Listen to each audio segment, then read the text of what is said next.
7 मई 2025 को पहलगाम में धर्म पूछकर 26 बेगुनाह लोगों की हत्या करने वाले आतंकी जब पाकिस्तान की जमीन पर अपने ठिकानों में आराम से सो रहे थे, तब उन्हें बिल्कुल अंदाजा नहीं था कि ये रात उनके लिए आखिरी साबित होने वाली है।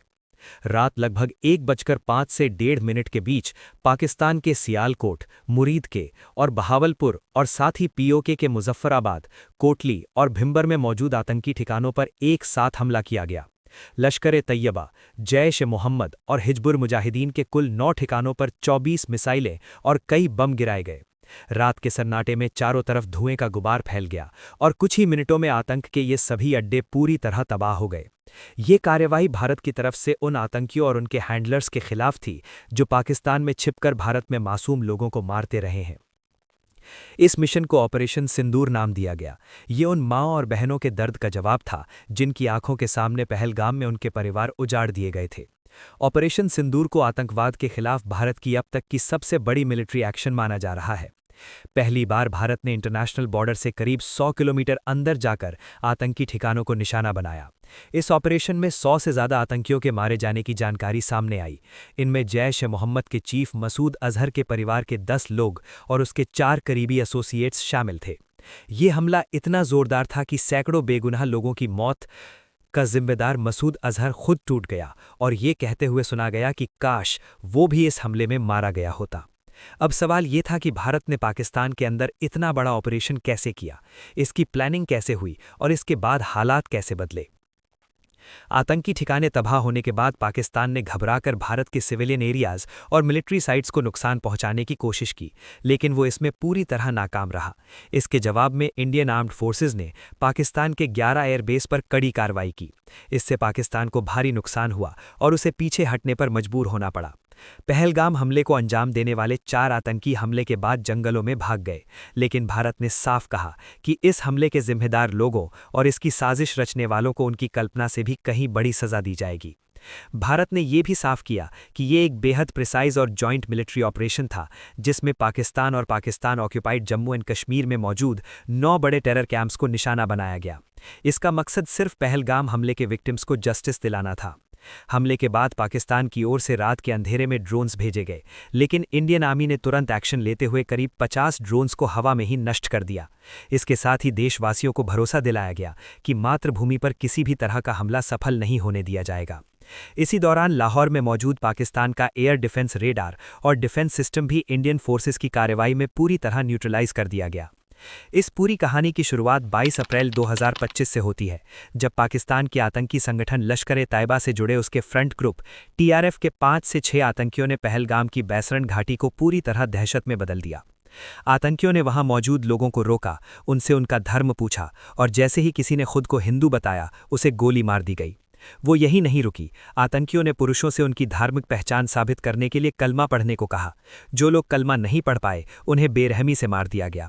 इस तरह सिर्फ धर्म के आधार पर 26 बेगुनाह पुरुषों की जान ही ली गई। ये पाकिस्तान की तरफ से कराया गया कोई पहला आतंकी हमला नहीं था।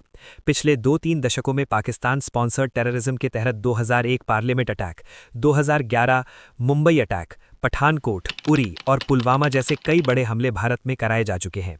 साल 2024 में भी जम्मू कश्मीर के सोनमार्ग, गुलमर्ग और रियासी में हमले हुए थे, लेकिन पहलगाम का हमला इन सबसे अलग था। इस बार आतंकियों ने इंसानियत की हर सीमा पार कर दी थी।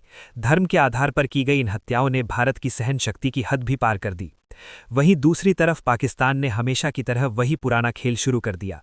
कभी उसने पहलगाम हमले में शामिल आतंकियों को फ्रीडम फाइटर्स बताया, तो कभी भारत पर ही आरोप लगाने लगा। इस बार भारत सरकार ने पाकिस्तान से सिर्फ बयानबाजी करने के बजाय ठोस कदम उठाने का फैसला किया। सबसे पहले डिप्लोमैटिक लेवल पर ऐसे फैसले लिए गए जो पहले कभी नहीं किए गए थे। भारत ने इंडस वाटर ट्रीटी को सस्पेंड कर दिया। पाकिस्तान की करीब 80% कृषि योग्य जमीन इंडस रिवर और उसकी सहायक नदियों के पानी पर निर्भर है, जिसे वहां की लाइफलाइन माना जाता है। भारत के पास अब ये अधिकार था कि वो इन नदियों के पानी को रोके या बिना किसी वार्निंग के एक साथ पानी छोड़े। इससे पाकिस्तान को कभी सूखे और कभी बाढ़ जैसी स्थिति का सामना करना पड़ सकता है। इसके अलावा अटारी चेक पोस्ट को बंद किया गया, SVES वीज़ा रद्द किए गए और पाकिस्तान के खिलाफ 4 और सख्त फैसले लिए गए। Pakistani celebrities, cricketer, media house और सरकार से जुड़े सोशल मीडिया अकाउंट्स को इंडिया में बैन कर दिया गया। ओटीटी प्लेटफॉर्म्स से भी सभी पाकिस्तानी फिल्में, शोज और सॉन्ग्स हटाने का आदेश दिया गया। इस बार भारत साफ तौर पर पाकिस्तान के आतंकवाद पर हमेशा के लिए फुल स्टॉप लगाना चाहता था। इसलिए एक तरफ जहां पाकिस्तान को इंटरनेशनल लेवल पर आइसोलेट करने के लिए डिप्लोमैटिक स्टेप्स उठाए जा रहे थे, वहीं दूसरी तरफ आतंकियों के खिलाफ मिलिट्री ऑपरेशन की प्लानिंग को लेकर हाई लेवल मीटिंग्स लगातार चल रही थीं। प्रधानमंत्री नरेंद्र मोदी पहले ही बिहार की एक जनसभा में साफ शब्दों में कह चुके थे कि इस हमले में शामिल आतंकियों और इसकी प्लानिंग करने वालों को उनकी कल्पना से भी कहीं बड़ी सजा दी जाएगी। 2016 में पूरी सर्जिकल स्ट्राइक और 2019 में बालाकोट एयर स्ट्राइक के बाद पाकिस्तान को अच्छी तरह समझ आ चुका था कि भारत जरूरत पड़ने पर सैन्य कार्रवाई करने से पीछे नहीं हटता।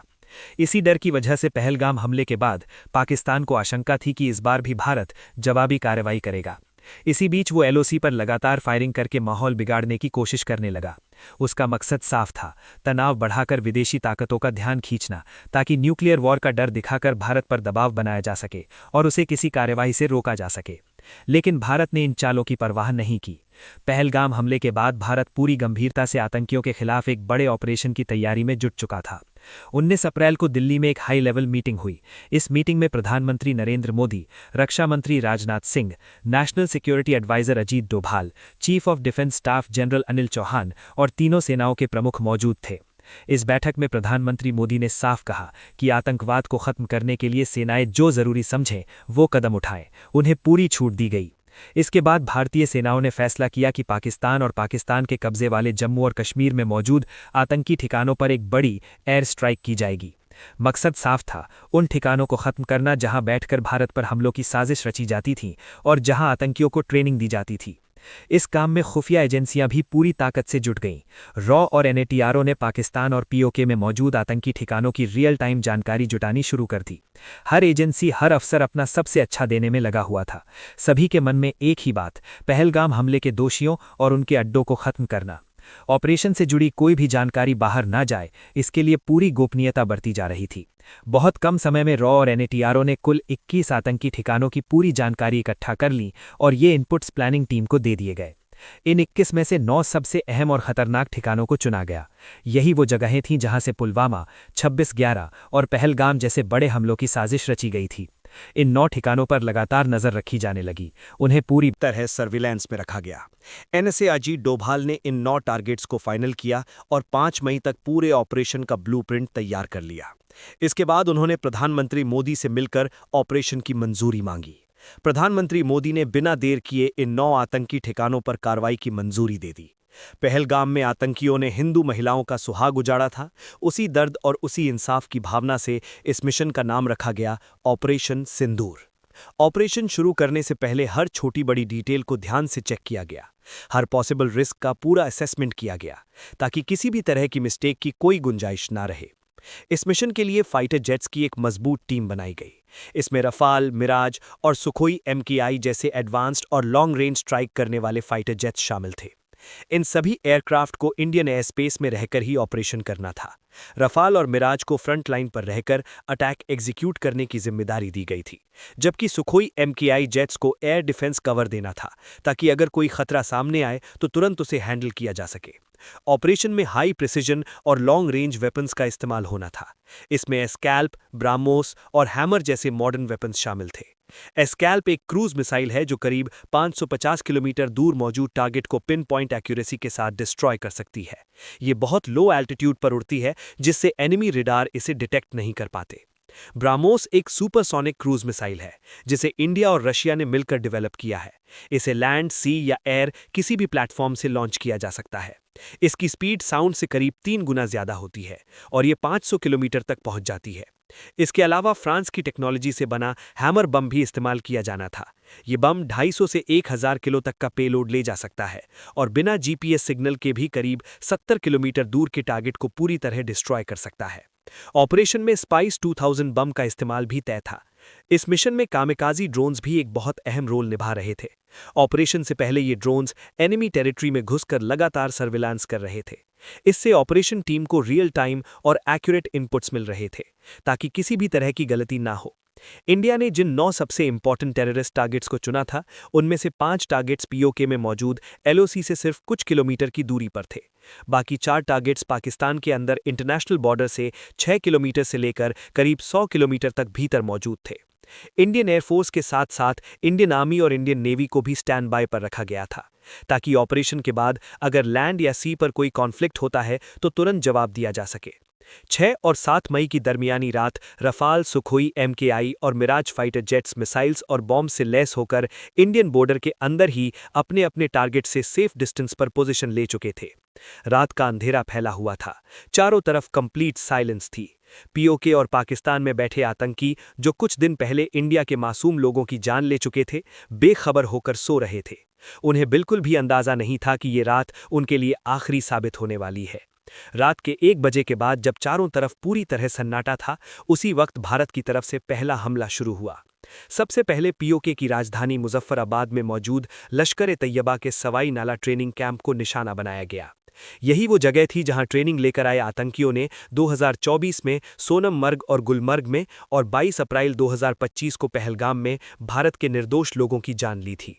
जैसे ही सर्वेलेंस ड्रोन से ग्रीन सिग्नल मिला, इंडियन फाइटर जेट्स ने मिसाइल्स और बॉम्ब्स दागने शुरू कर दिए। कुछ ही सेकंड्स में सवाई नाला कैंप की इमारतें आग के गोले में बदल गईं।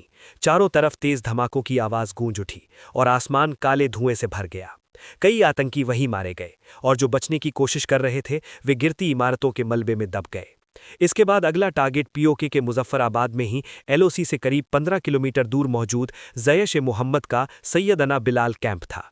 ये जैश का रहने का और ट्रेनिंग एरिया था, जहां नए रिक्रूट्स को हथियार चलाना, एक्सप्लोजिव्स बनाना और फिदाइल अटैक्स की ट्रेनिंग दी जाती थी। तीसरा टारगेट LOC से करीब 30 किलोमीटर दूर POK के कोटली इलाके में मौजूद लश्कर-ए-तैयबा का गुलपुर कैंप था। इन दोनों कैंप्स पर भी हमला कर दिया गया। इसी कैंप से ट्रेनिंग लेकर आए आतंकियों ने अप्रैल 2023 और जून 2024 में पुंछ में तीर्थयात्रियों से भरी बसों पर हमला किया था।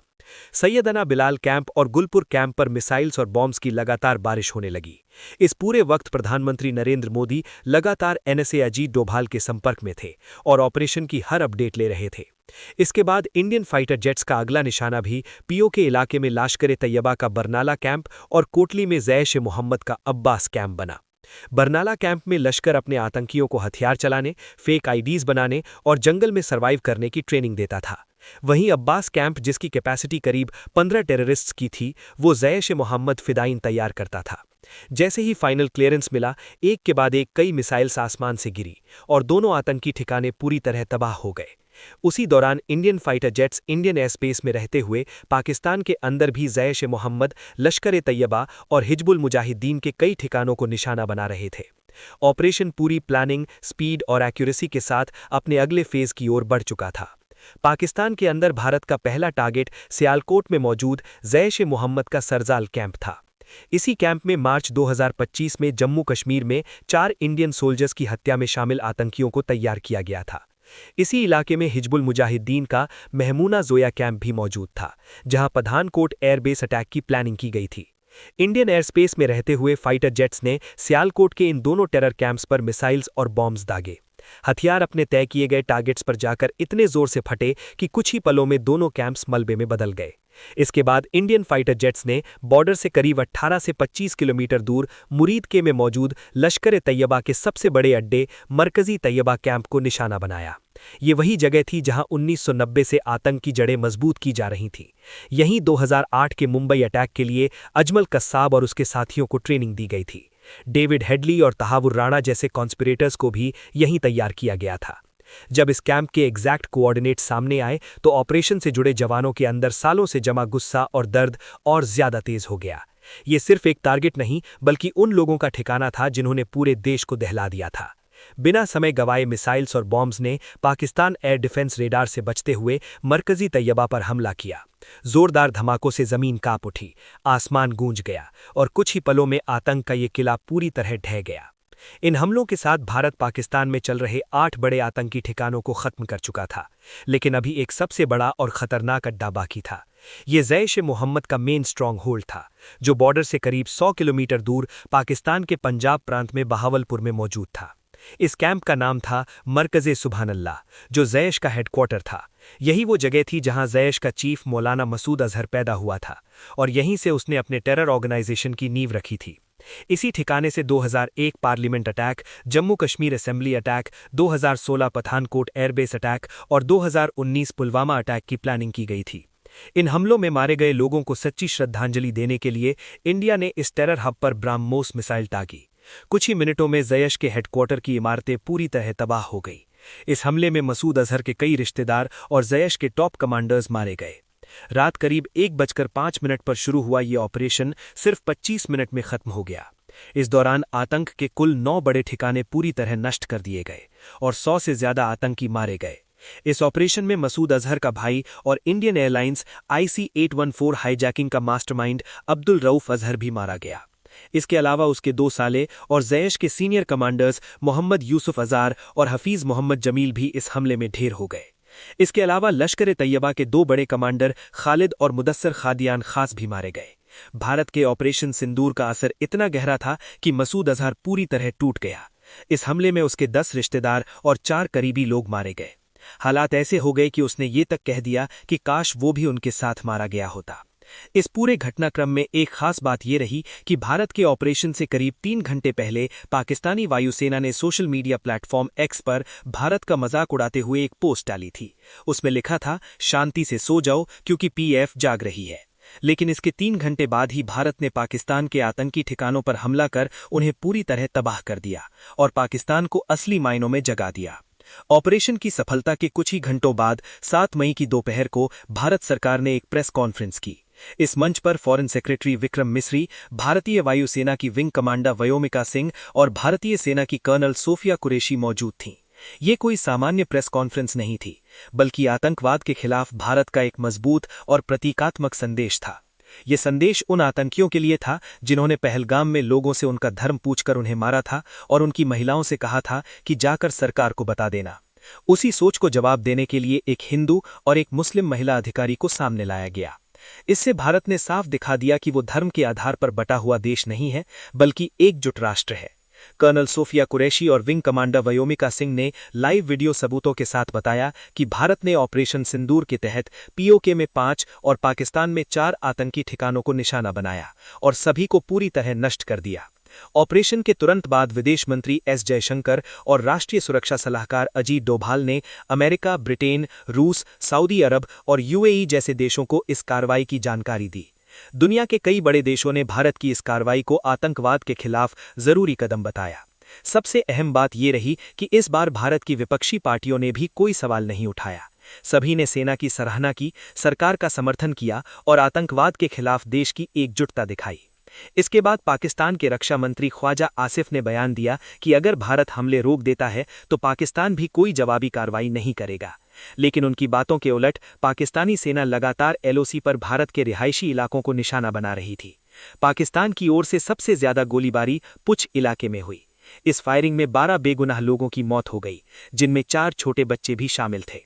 इसी हमले में भारतीय सेना के लांस नायक दिनेश कुमार भी शहीद हो गए। इतना ही नहीं, पाकिस्तान यहीं नहीं रुका, उसने भारत के खिलाफ एक बड़े सैन्य हमले की भी कोशिश की। 7 और 8 मई की दरमियानी रात पाकिस्तान ने जम्मू कश्मीर, पंजाब और गुजरात के करीब 15 शहरों में स्थित भारतीय सैन्य ठिकानों, आम नागरिक इलाकों और धार्मिक स्थलों को ड्रोन और मिसाइलों से निशाना बनाने का प्रयास किया। लेकिन भारत पहले से ही पाकिस्तान की मंशा को समझ चुका था और पूरी तरह सतर्क था। जैसे ही ये ड्रोन और मिसाइल भारतीय हवाई सीमा में घुसे, भारत की मजबूत और कई स्तरों वाली वायु रक्षा प्रणाली ने उन्हें आसमान में ही नष्ट कर दिया। पाकिस्तान की ये साजिश पूरी तरह नाकाम हो गई। भारत ने पाकिस्तान को बता दिया कि वो अपनी सुरक्षा से कभी समझौता नहीं करता। अगर कोई देश या संगठन भारत की ओर आंख उठाकर देखेगा तो उसका जवाब उसी भाषा में दिया जाएगा।